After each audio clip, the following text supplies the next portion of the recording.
Gentlemen, tell me, what is your favorite part of our newlywed game set? Jim? Probably wife number 2.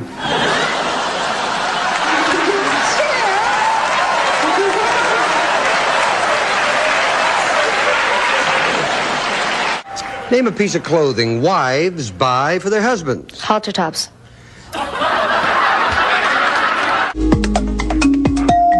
Edgar. Fish love? Sorry. Jenny? Wish list. Name something you feel before you buy it. Excited. A vegetable you marinate. Grapes.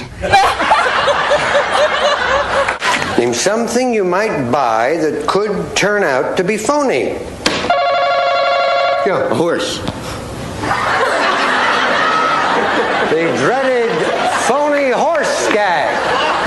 Name something that can kill a lively party. A gun. The most romantic sounding musical instrument. Drone.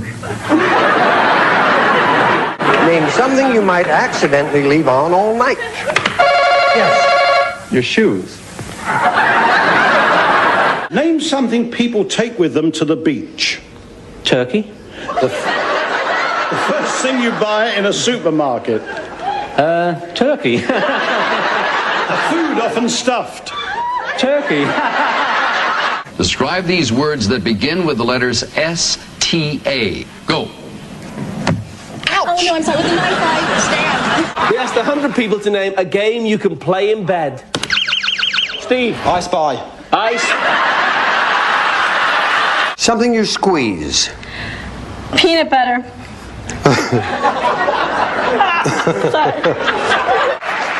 What would be the ideal everyday temperature? Everybody, disrobe. 98.6. Survey said. Dale. People, your time starts now. A group of pill pushers?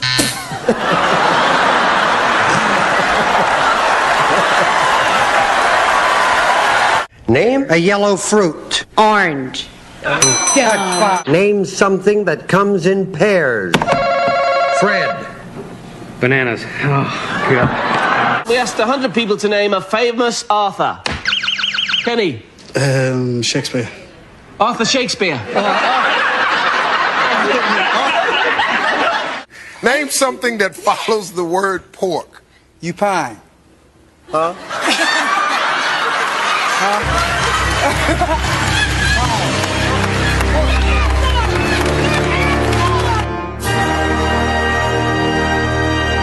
You're listening to Truth on Tap with host Kevin Kierstead.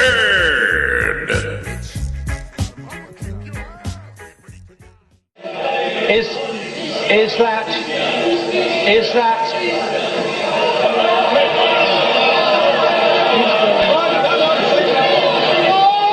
order, this is so time consuming. Come on, Mr. Hughes, spit it out, come on.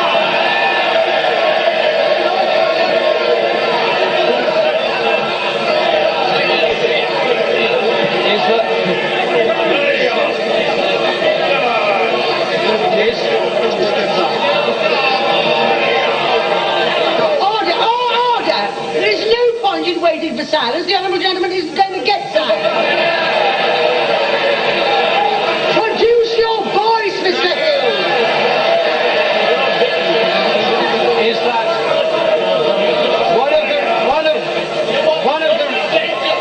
one of the reasons for that decision is that the Prime Minister knows that the report of the Commissioner for Standards into cash for questions will be ready on Monday or Tuesday.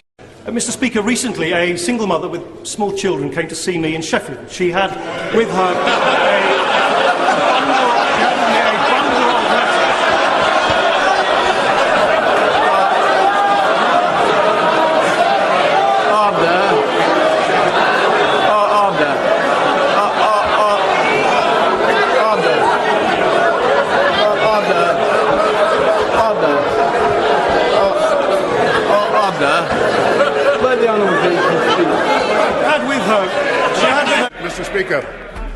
first point of recapitalisation was to save banks that would otherwise have collapsed.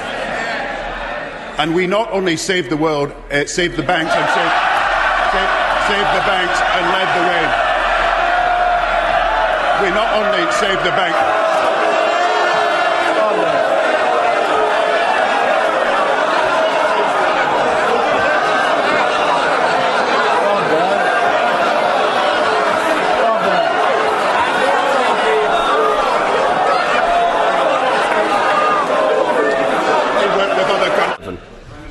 No, Mr. Speaker. Total spending will continue to rise, and it will be at 0% rise in 2013-14.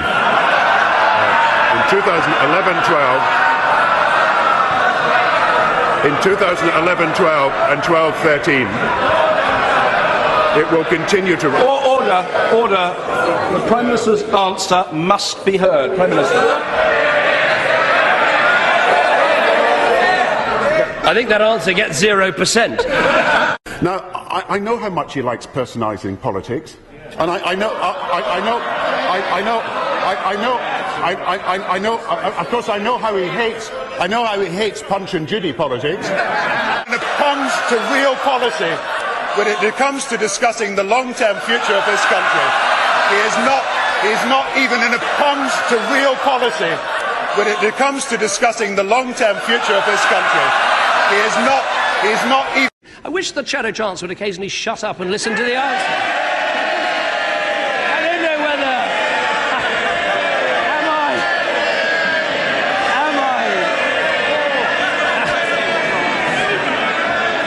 I don't know whether. Am I? I will try and come to. I don't know whether. Order. Other members can now follow the Prime Minister's advice to the Shadow Chancellor. We need a bit of order. The Prime Minister. I may be alone in finding him the most annoying person in modern politics, but anyway, I'm sure. No. I think I've got a feeling the leader of the opposition will one day agree with me. But there we are. He can embarrass himself, he can disgrace his party, but what is intolerable is that he has cynically raised the hopes of hundreds and thousands of families. You're a miserable pipsqueak of a man, John! You're finger away. Order, before we go any further. I must ask the Honourable Gentleman to withdraw the term that I think he used. I think I heard the term pipsqueak. The Honourable Gentleman must withdraw that term. Not appropriate. Perhaps out of What I'm doing, you leave this matter to me. Mr. Tom Watson. Out of deference to you, Mr. Speaker, I withdraw it. I'm grateful to the... Mr. Speaker, the House has noticed the Prime Minister's remarkable transformation in the last few weeks from Stalin to Mr. Bean.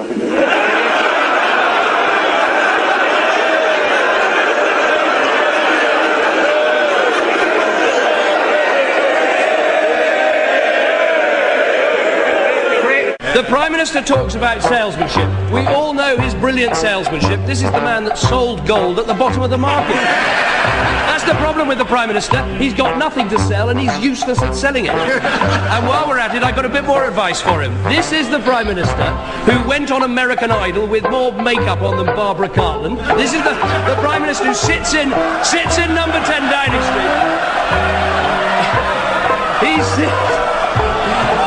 He sits in number 10 Downing Street, wondering...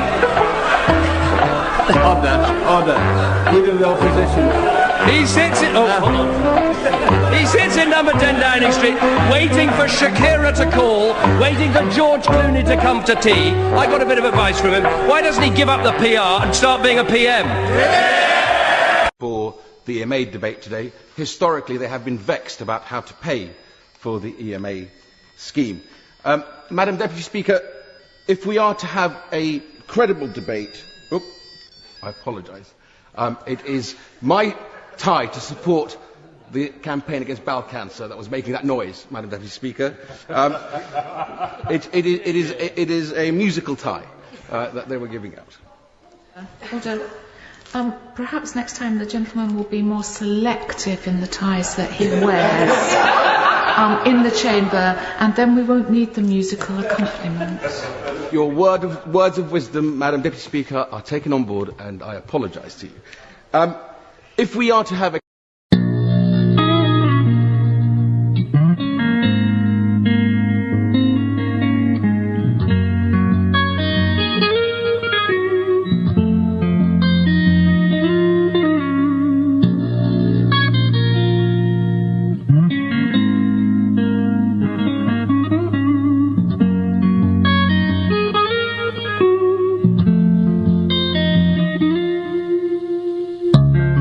Can I also thank the whole House for the good wishes on the birth of my second son, Samuel, and in particular to the Prime Minister and his wife Samantha for their very generous gifts, and also the Deputy Prime Minister and his...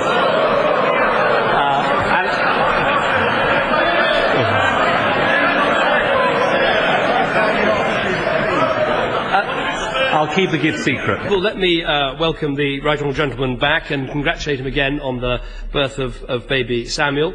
I very much know what it's like, the noise, the mess, the chaos, trying to get the children to shut up. I'm sure it was lovely to have 2 weeks away from it all. And he's very well... The Post. To see how the post of a permanent president of the European Council could also evolve is not difficult even for the humblest student of politics. And it is, of course, rumoured that one Tony Blair may now be interested in the job. Now, if that makes us uncomfortable on these benches, just imagine how it is viewed in Downing Street. And I must warn ministers opposite that having tangled with Tony Blair across this dispatch box on literally hundreds of occasions, I know his mind almost as well as they do. I can tell them that when he goes off to a major political conference of a centre-right party and simultaneously refers to himself as a socialist, he is on manoeuvres. And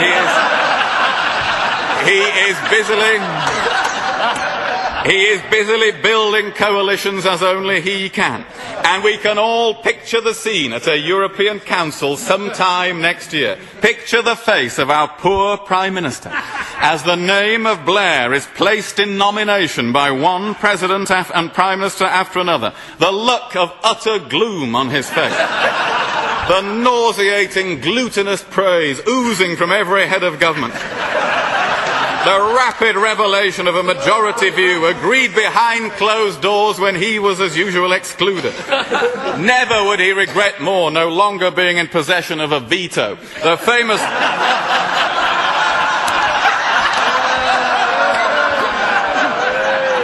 famous drop jaw almost hitting the table as he realises there is no option but to join in. And then the awful moment when the motorcade of the President of Europe sweeps into Downing Street. The gritted teeth and bitten nails. The Prime Minister emerging from his door with a smile of intolerable anguish. The choking sensation as the words Mr. President are forced out of his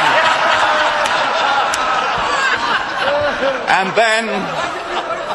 then once in the cabinet room, the melodrama of when will you hand over to me all over again.